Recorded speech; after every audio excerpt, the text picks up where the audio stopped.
जय श्री कृष्णा। स्वागत आपका इस चैनल पर।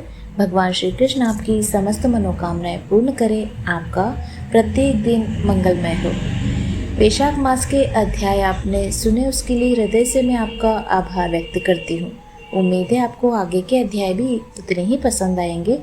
अगर आप हमारे चैनल से नए जुड़े हैं तो सब्सक्राइब अवश्य कीजिए, जब भी आपको समय मिले आप इन अध्यायों को सुन सकेंगे। आज के अध्याय में आप सुनेंगे महर्षि दुर्वासा के 2 शिष्यों की कहानी। तो चलिए आप हमारे साथ और कहानी के अंत तक बने रहिए। मेष राशि में सूर्य के स्थित रहने पर जो वैशाख मास में प्रातःकाल स्नान करता है और भगवान विष्णु की पूजा करके इस कथा को सुनता है, वह सब पापों से मुक्त हो भगवान विष्णु के परम धाम को प्राप्त होता है। इस विषय में एक प्राचीन इतिहास कहते हैं, जो सब पापों का नाशक, पवित्र कारक, धर्मानुकूल, वंदनीय और पुरातन है। गोदावरी के तट पर शुभ ब्रह्मेश्वर क्षेत्र में महर्षि दुर्वासा के 2 शिष्य रहते थे, जो परमहंस, ब्रह्मनिष्ठ, उपनिषद विद्या में परिनिष्ठित और इच्छा रहित थे। वे भिक्षा मांगकर भोजन करते और पुण्यमय जीवन बिताते हुए गुफा में निवास करते थे। उनमें से एक का नाम सत्यनिष्ठ और दूसरे का तपोनिष्ठ था। वे इन्हीं नामों से तीनों लोकों में विख्यात थे। सत्यनिष्ठ सदा भगवान विष्णु की कथा में तत्पर रहते थे। जब कोई श्रोता अथवा वक्ता न होता तब वे अपने नित्य कर्म क्रिया करते। यदि कोई श्रोता उपस्थित होता तो उसे निरंतर भगवत कथा सुनाते, और यदि वे कथावाचक भगवान विष्णु की कल्याणमयी पवित्र कथा करता तो वे अपने सब कर्मों को समेटकर श्रवण में तत्पर हो उस कथा को सुनने लगते। वे अत्यंत दूर के तीर्थों और देव मंदिरों को छोड़कर तथा कथा विरोधी कर्मों का परित्याग करके भगवान की दिव्य कथा सुनते। वो श्रोताओं को स्वयं भी सुनाते। कथा समाप्त होने पर सत्यनिष्ठ अपना शेष कार्य पूरा करते थे।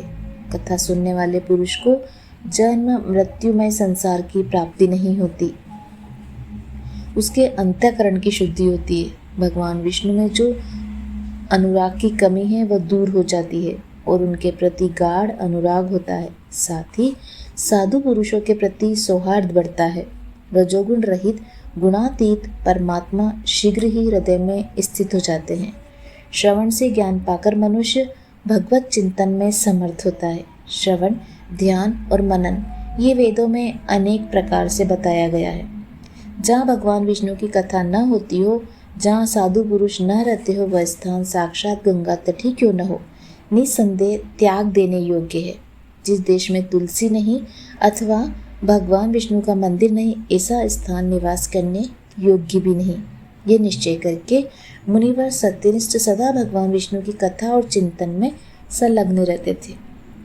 दुर्वासा का दूसरा शिष्य तपोनिष्ठ दुराग्रह पूर्वक कर्म में तत्पर रहता था। वह भगवान की कथा छोड़कर अपना कर्म पूरा करने के लिए इधर उधर हट जाता था। कथा की अवहेलना से उसे बड़ा कष्ट उठाना पड़ा। अंततोगत्वा कथा परायण सत्यनिष्ठ ही उसका संकट से उद्धार किया। जहाँ लोगों के पापों का नाश करने वाली भगवान विष्णु की पवित्र कथा होती है, वह सब तीर्थ और अनेक प्रकार के क्षेत्र स्थित रहते हैं। जहाँ विष्णु कथा रूपी पुण्यमय नदी बहती रहती है, उस देश में निवास करने वालों की मुक्ति उनके हाथ में ही है। पूर्व काल में पांचाल देश में पुरुषया नामक एक राजा थे, जो पुण्यशील और बुद्धिमान राजा भूरियाश के पुत्र थे। पिता के मरने पर पुरुषया से राज सिंहासन पर बैठे। वे धर्म की अभिलाषा रखने वाले, शूरता, उदारता आदि गुणों से संपन्न और धनुर्विद्या वेद में प्रवीण थे। उन महारथी नरेश ने अपने धर्म के अनुसार पृथ्वी का पालन किया। कुछ काल के पश्चात राजा का धन नष्ट हो गया। हाथी और घोड़े बड़े बड़े रोगों से पीड़ित होकर मर गए। उनके राज्य में ऐसा भारी अकाल पड़ा जो मनुष्यों का अत्यंत विनाश करने वाला था। पांचाल नरेश राजा पुरुषया को निर्बल जानकर उनके शत्रुओं ने आक्रमण कर दिया और युद्ध में उनको जीत लिया। उनके शत्रुओं ने राजा ने अपनी पत्नी शिखिणी के साथ पर्वत की कंदरा में प्रवेश किया। साथ में दासी आदि सेवकगण भी थे। इस प्रकार छिपे रहकर राजा मन ही मन विचार करने लगे कि मेरी ये क्या अवस्था हो गई। मैं जन्म और कर्म से शुद्ध हूँ, माता और पिता के हित में तत्पर रहूं, गुरु भक्त उद्धार, ब्राह्मणों का सेवक, धर्मपरायण, सब प्राणियों के प्रति दयालु, देव पूजक और जितेंद्रिय भी हूँ। फिर किस कर्म से मुझे ये विशेष दुख देने दरिद्रता प्राप्त हुई? किस कर्म से मेरी पराजय हुई और किस कर्म के फलस्वरूप मुझे यह वनवास मिला? इस प्रकार चिंता से व्याकुल होकर राजा ने खिन्न चित्त से अपने सर्वज्ञ गुरु मुनिश्रेष्ठ याज और उपयाज का स्मरण किया। राजा के आवाहन करने पर दोनों बुद्धिमान मुनीश्वर वहां आए। उन्हें देखकर पांचाल प्रिय नरेश सहसा उठकर खड़े हो गए और बड़ी भक्ति के साथ गुरु के चरणों में मस्तक रखकर प्रणाम किया। फिर वन में पैदल होने वाली शुभ सामग्रियों के द्वारा उन दोनों का पूजन किया। विनीत भाव से पूछा, विप्रवरो, मैं गुरु चरणों में भक्ति रखने वाला हूँ। मुझे किस कर्म से दरिद्रता, कोष हानि और शत्रुओं से पराजय प्राप्त हुई?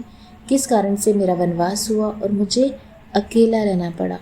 मेरा न कोई पुत्र है, न भाई और न ही हितकारी मित्र ही। मेरे द्वारा सुरक्षित राज्य में यह बड़ा भारी अकाल कैसे पड़ गया? ये सब बातें विस्तार पूर्वक मुझे बताइए। राजा के इस प्रकार पूछने पर वे दोनों मुनिश्रेष्ठ कुछ देर ध्यान मग्न होकर बोले, राजन, तुम पहले के 10 जन्मों तक महापापी व्याघ्र रहे हो। तुम सब लोगों के प्रति क्रूर और हिंसा परायण थे। तुमने कभी लेश मात्र भी धर्म का अनुष्ठान नहीं किया। इंद्रिय संयम तथा मनोनिग्रह का तुमने सर्वथा अभाव था। तुम्हारी जीवा किसी प्रकार भगवान विष्णु का नाम नहीं लेती थी। तुम्हारा चित्त गोविंद के चारों चरणारविंदों का चिंतन नहीं करता था। तुमने कभी मस्तक नवाकर परमात्मा को प्रणाम नहीं किया। इस प्रकार दुरात्मा व्याग का जीवन व्यतीत करते हुए तुमने 9 जन्म पूरे हुए। 10वां जन्म प्राप्त होने पर तुम सर्व सह पर्वत पर पुनः व्याग हुए। वहाँ सब लोगों के प्रति क्रूरता करना ही तुम्हारा स्वभाव था। तुम मनुष्य के लिए यम के समान थे, दयाहीन, शस्त्रजीवी और हिंसा परायण थे। अपनी स्त्री के साथ रहते हुए राह चलने वाले पथिकों को तुम बड़ा कष्ट दिया करते थे। बड़े भारी शठ थे। इस प्रकार अपने हितों को न जानते हुए तुमने बहुत वर्ष व्यतीत किए। जिनके छोटे छोटे बच्चे हैं, ऐसे मृगों और पक्षियों के वध करने के कारण तुम दयाहीन दुर्बुद्धि को इस जन्म में कोई पुत्र प्राप्त नहीं हुआ। तुमने सबके साथ विश्वासघात किया, इसलिए तुम्हारे कोई सहोदर भाई नहीं। मार्ग में सबको पीड़ा देते रहे, इसलिए इस जन्म में तुम मित्र रहित हो। साधु पुरुषों के तिरस्कार से शत्रुओं द्वारा तुम्हारी पराजय हुई। कभी दान न देने से दोष से तुम्हारे घर में दरिद्रता प्राप्त हुई। तुमने दूसरों को सदा उद्वेग में डाला, इसलिए तुम्हें दूसरा वनवास मिला।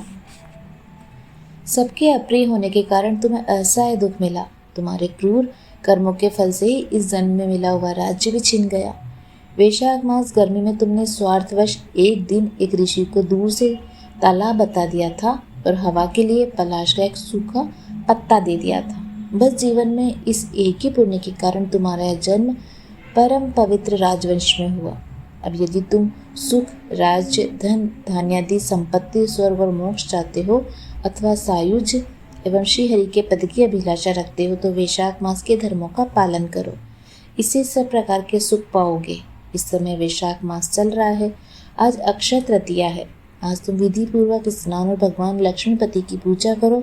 यदि अपने समान ही गुणवान पुत्रों की अभिलाषा करते हो तो सब प्राणियों के हित के लिए प्याऊ लगाओ। इस पवित्र वैशाख मास में भगवान मधुसूदन की प्रसन्नता के लिए यदि तुम निष्काम भाव से धर्मों का अनुष्ठान करोगे तो अंतःकरण शुद्ध होने पर तुम्हें भगवान विष्णु का प्रत्यक्ष दर्शन होगा। यूँ कहकर राजा की अनुमति ले उनके दोनों ब्राह्मण पुरोहित याज और उपयाज जैसे आए थे वैसे ही चले गए। उनमें उपदेश पाकर महाराज पुरुयाश ने वैशाख मास के संपूर्ण धर्मों का श्रद्धापूर्वक पालन किया। भगवान मधुसूदन की आराधना की। इससे उनका प्रभाव बढ़ गया और बंधु बांधव उनसे आकर मिल गए। तत्पश्चात वे मरने से बची हुई सेना को साथ ले बंधुओं सहित पांचाल नगरी के समीप आए। उस समय पांचाल राजा के 7 राजाओं का पुनः संग्राम हुआ। महारथी पुरुषिया ने अकेले ही समस्त महाबाहु राजाओं पर विजय पाई। विरोधी राजाओं ने भागकर विभिन्न देशों के मार्गों का आश्रय लिया। विजयी पांचाल राज ने भागे हुए राजाओं के कोष, 10 करोड़ घोड़े, 3 करोड़ हाथी, 1 अरब रथ 10,000 ऊँट और 3 लाख खच्चरों को अपने अधिकार में करके अपनी पुरी में पहुंचा दिया। वैशाख धर्म के महात्म्य से सब राजा भग्न मनोरथ हो पुरुष या को कर देने वाले हो गए। पांचाल देश में अनुपम सुकाल आ गया। भगवान विष्णु की प्रसन्नता से इस वसुधा पर उसका एक छत्र राज्य हुआ। गुरुता, उदारता आदि गुणों से युक्त उनके 5 पुत्र हुए, जो दृष्टकीर्ति, दृष्टकेतु, दृष्टद्युम्न, विजय और चित्रकेतु के नाम से प्रसिद्ध थे। धर्मपूर्वक प्रतिपालित होकर समस्त प्रजा राजा के प्रति अनुरक्त हो गई। इसे उसी क्षण उन्हें वैशाख मास के प्रभाव का निश्चय हुआ। तब से पांचाल राज भगवान विष्णु की प्रसन्नता के लिए वैशाख मास के धर्मों का निष्काम भाव से बराबर पालन करने लगे। उनके इस धर्म से संतुष्ट होकर भगवान विष्णु ने अक्षय तृतीया के दिन उन्हें प्रत्यक्ष दर्शन दिया। उम्मीद है आपको आज का अध्याय भी पसंद आया होगा। आप अध्याय के अंत तक बने रहे, उसके लिए मैं आप सभी का धन्यवाद करती हूँ। जय श्री कृष्ण। धन्यवाद।